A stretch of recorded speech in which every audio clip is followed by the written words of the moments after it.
Coba deh, pernah lihat nggak tanaman berduri yang sering tumbuh di pinggir jalan? Kelihatannya sih kayak rumput liar biasa ya, tapi jangan salah, tanaman ini punya cerita yang wow luar biasa membentang ribuan tahun. Nah hari ini kita bakal bongkar rahasia di balik milk thistle. Jadi pertanyaannya simpel aja. Apa mungkin gulma ini justru sebuah powerhouse medis yang selama ini kita abaikan? Yuk kita bedah bareng-bareng. Oke, kita kenalan dulu sama nama kerennya, Silybum marianum. Kedengarannya agak ribet ya, tapi ceritanya ini keren banget. Kayak jembatan yang nyambungin pengobatan zaman dulu sama sains modern yang super canggih. Yuk kita mundur jauh ke masa lalu. Jauh sebelum ada lab-lab canggih kayak sekarang. Ternyata orang-orang zaman dulu tuh udah ngeh kalau tanaman berduri ini punya kekuatan penyembuhan. Dan perjalanannya ini gila banget loh. Ribuan tahun lamanya, milk thistle ini jadi andalan di Eropa, terutama buat ngobatin masalah liver. Terus, fast forward ke tahun 1968, boom, ada lompatan besar. Para ilmuwan akhirnya berhasil misahin senyawa aktifnya, dan mereka kasih nama silimarin. Nah, momen inilah yang mengubah segalanya. Dari yang tadinya cuma obat kampung, milk thistle masuk ke lab science dan potensinya terus digali sampai sekarang. Oke, cukup soal sejarahnya. Sekarang kita pindah ke dunia sains. Sebenarnya apa sih yang bikin tanaman ini begitu spesial? Jawabannya ada di dalam rahasia kimianya. Nah, ini dia kata kuncinya, silimarin. Jadi, silimarin ini bukan satu zat tunggal ya. Bayangin aja ini kayak tim super yang isinya molekul-molekul bernama flavonolignan. Dan hampir semua manfaat keren yang bakal kita bahas nanti, sumbernya ya dari tim super yang diekstrak dari biji tanaman ini.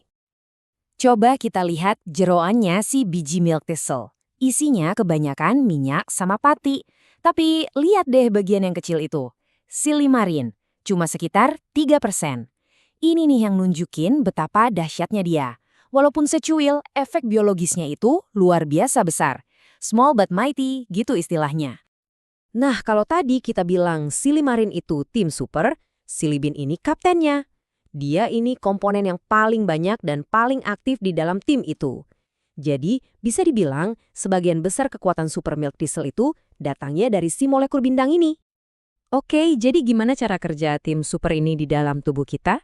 Yuk, kita intip gimana silimarin beraksi jadi semacam bodyguard buat sel-sel kita. Kalau ngomongin milk thistle, reputasi utamanya udah jelas. Pelindung hati atau liver. Nggak bisa dipungkiri lagi, ini udah jadi kartu asnya dari zaman bahla sampai divalidasi sama sains modern sekarang. Dan cara kerjanya tuh cerdas banget.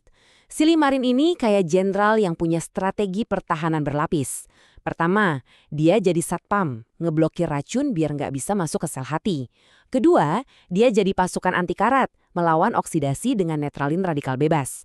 Ketiga, dia jadi pemadam kebakaran, nenangin peradangan biar nggak jadi jaringan parut. Dan yang terakhir, ini yang paling keren, dia jadi tim konstruksi, bantu sel hati yang rusak buat perbaiki diri. Komplit banget kan pertahanannya? Kutipan dari penelitian ini benar-benar ngerangkum semuanya ya. Ini bukan cuma omong kosong atau katanya-katanya loh, ini temuan ilmiah. Kemampuannya buat ngelawan fibrosis, ngelindungin sel, plus bantu regenerasi. Nah, inilah inti kenapa silimarin itu jadi primadona buat kesehatan liver. Oke. Tapi kalau kalian pikir ceritanya cuma seputar liver, siap-siap. Karena kisah milk thistle ini ternyata jauh lebih luas dan makin menarik. Para peneliti sekarang lagi ngulik peran silimarin di salah satu medan perang medis paling berat, kanker. Dan daftarnya panjang banget loh, dari kanker hati, kulit, prostat, sampai macem-macem lagi. Ini ngasih sinyal kuat kalau potensi milk thistle ini mungkin jauh lebih besar dari yang kita bayangin selama ini.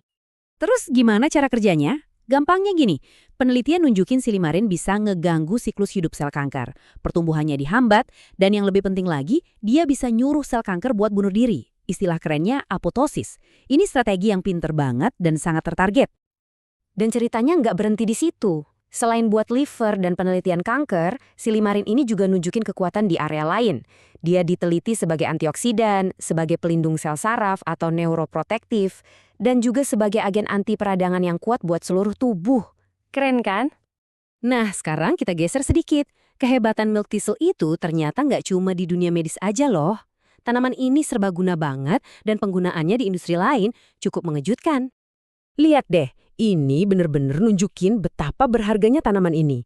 Nggak ada yang kebuang, semuanya kepake. Dari obat, minyak goreng, pakan ternak, sampai kosmetik. Ini contoh sempurna tanaman zero waste, di mana tiap bagiannya punya fungsi. Kita bedah satu-satu ya. Biji yang sama yang ngasih kita silimarin itu ternyata juga bisa menghasilkan minyak goreng yang oke banget. Minyaknya ini cold pressed, jadi nutrisinya terjaga dan kaya vitamin E. Pilihan sehat buat di dapur nih. Terus ampasnya gimana setelah minyaknya diambil? Eits, nggak dibuang. Sisa bijinya ini atau bungkil biji justru kaya banget protein. Jadinya pakan ternak super berkualitas dan ramah lingkungan. Keren kan?